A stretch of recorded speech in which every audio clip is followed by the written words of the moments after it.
ঝালকাঠি, পিরোজপুর, বরিশাল নিয়ে অবস্থিত আটঘর কুরিয়ানা। আটঘর কুরিয়ানা বাংলাদেশের একমাত্র পেয়ারা বাগানের জন্য বিখ্যাত। এসব এলাকায় রয়েছে বড় বড় পেয়ারা বাগান এবং আমড়া বাগান।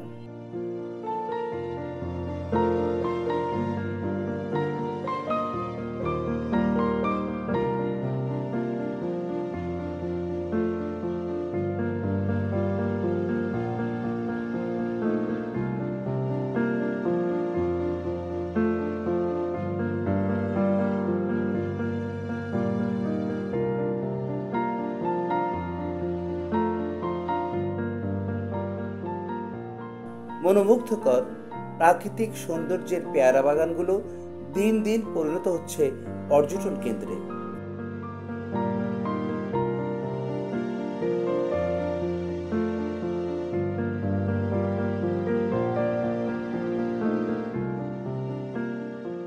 স্বরূপকাঠি, ঝালকাঠি ও বানারীপাড়ার ৩৬ গ্রামের পেয়ারা বাগান এদেশের পেয়ারা উৎপাদনে বিশেষ ভূমিকা রাখছে।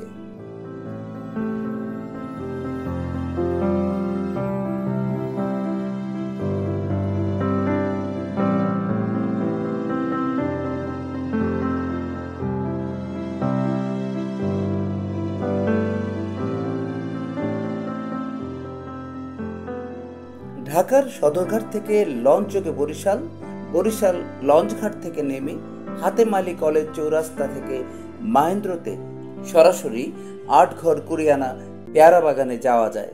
সরু সরু খালের দুই পাড়ে সারি সারি পেয়ারা বাগান দেখে আপনার মন জুড়িয়ে যাবে। সাধারণত বর্ষাকালে পেয়ারার মৌসুমে এখানে থাকে দর্শনার্থীদের উপচে পড়া ভিড়।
বৃহস্পতিবার হাট কাঁচামালের, শুক্রবার হাট, শুক্রবার হাটে সব মালের খাজনা আছে। আবার রবিবার হাট, রবিবার কাঁচামালের খাজনা নেবে। প্রথমেই তো পাইকারি মাল কিনতে এসেছি, পাইকারি একজন ঘুরিয়ে ঘুরিয়ে মাল কিনি, পাইকারি কিনে পেয়ারা কিনে পাইকারি এখান থেকে কম দামে পাইয়ে তারপর আমরা আবার টাউনে নিয়ে বিক্রি করি। 50 টাকা 60 টাকা ওই লাভ হয়। 800 700 900, কোনো দিন 1000, কোনো দিন 600, কোনো দিন 500, এরকমের আর কি ইনকাম হয়।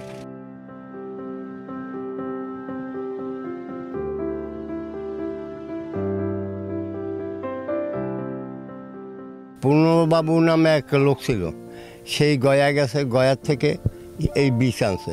এই বীজ আনিয়া 300 বছর আগে পেয়ারার বীজ আনিয়া 300 বছর আগে সে রোপণ করছে। তাই রোপণ করার পর সেই থেকেই এই পেয়ারার উৎপত্তি।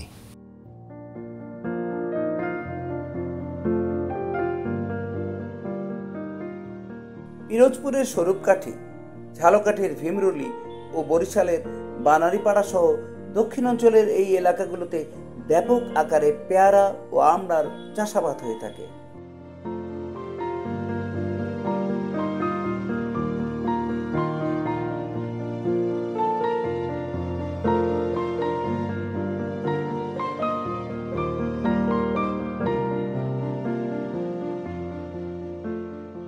মূলত এই আমড়া ও পেয়ারা চাষ হয় খাল তীরবর্তী বাগানে।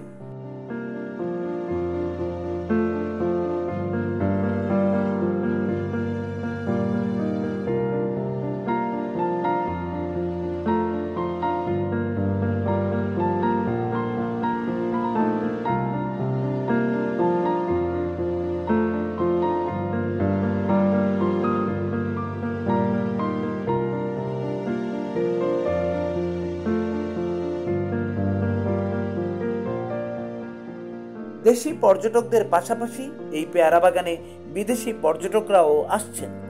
উন্নত মানের হোটেল ও রেস্টুরেন্ট গড়ে তোলা হলে খুলে যাবে অর্থনৈতিক উন্নয়নের নতুন দ্বার, পাল্টে যাবে এই অঞ্চলের মানুষের জীবনযাত্রার মান। লোকজন তো আসে প্রচুর, এখানে লোকজন আসে পার্কে, এমন লোকজন আসে মানে উঠতে পারে না, ট্রলারে বসে থাকতে হয়, তারপর একদল নামে তারপর উঠতে হয়।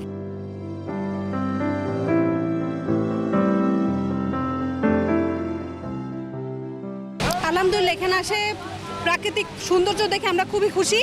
আমরা আসছি মূলত পেয়ারা বাজারের, এইটা অনেক ঐতিহ্যবাহী জায়গা, কিন্তু আমরা কিন্তু দেখিনি, আমরা দেখে আসছি।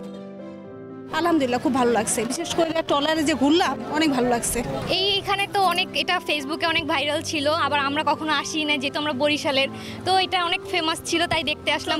বিশেষ করে ভাসমান বাজারটা, এটা দেখতে খুবই সুন্দর ছিল। এই ফার্স্ট টাইম আসছি, আরও আগে আসলে ভালো হতো সকালবেলা, বাট দুপুর হয়ে গেছে আস্তে আস্তে, বাট যা দেখছি খারাপ না, ভালোই লাগছে দেখতে। এখানে অনেক সুন্দর লাগছে, ভাসমান পেয়ারা বাগানে আমি প্রথম আসছি তো খুবই সুন্দর লাগছে। অনেক পর্যটক আসছে, যা স্বতঃস্ফূর্ত ইয়ং পোলাপান, মোটরসাইকেল, বাইকার সবাই আসছে, আমরাও আসছি, আমরা দেখে খুব ভালো লাগছে।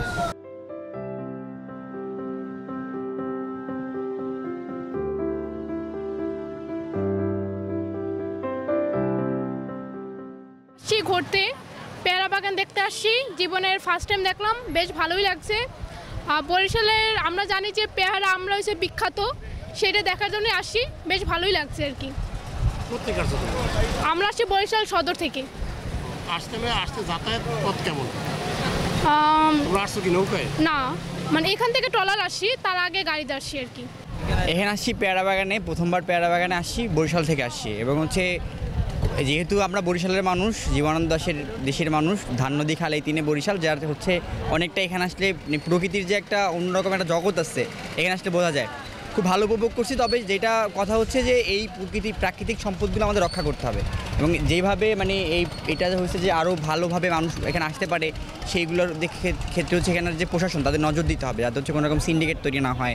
আমরা এখন মধ্যে সিন্ডিকেটের কবলে যদিও পড়ি নাই, মনে হচ্ছে যারা মানে ওই ট্রলারে ঘুরতেছে তারা হচ্ছে বিভিন্ন রকমের মানে চিপস খাইয়া সেটা পানির মধ্যে ফেলতেছে, পেয়ারা হয়েছে সেগুলো হচ্ছে পানির মধ্যে ফেলতেছে, যাতে বজ্র পদার্থগুলো হচ্ছে পানিতে যাতে কেউ না ফেলে সেইগুলোর দিকে একটু মনোযোগ দেওয়া উচিত।